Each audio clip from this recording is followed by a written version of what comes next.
কত সুন্দর একটা ম্যাচ, 120 বলে 136টা রান লাগে। তোমরা এই রান নিতে পারো না, তোমরা জিতবে এশিয়া কাপ। এই জীবদশাই কেন?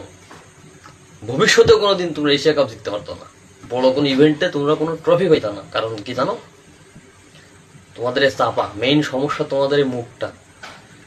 তোমরা পারো না খেলতে, তোমাদের চাপার জোর এত পরিমাণ বলার বাইরে। রিমন, সোহান, জাকের, হৃদয়, হ্যাঁ মানে এদের যে কি বলবো, কোন ভাষায় যে এদের গালিগালাজ করব, আমি কোনো ভাষাই খুঁজে পাইতেছি না। আমার মুখ দিয়ে কোনো ভালো ভাষা এখন আর বেরোতেছে না। আমার মুখ দিয়ে বেরোচ্ছে শুধু এখন গালিগালাজ। মনটা চাইতেছে মন প্রাণ ভরে গালিগালাজ করি বাঙ্গের প্রতি। সহজ ম্যাচটারে কি করছে, 11 রানে হারিয়ে গেছি, কোনো কথা? একটা 4, একটা 6, একটা সিঙ্গেল, মাত্র 3টা বল, 3টা বলের রান, আমরা সেই রান করতে পারি না।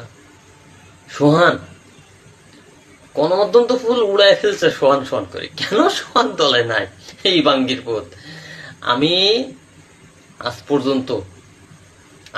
পর্যন্ত এই সোহান কন, ইমন কন, জাকের কন, শামিম কন, মানে যারা T20 ক্রিকেটে আছে, খুদার কসম আমি একটাও 4 রানা দিয়েও বিশ্বাস করি।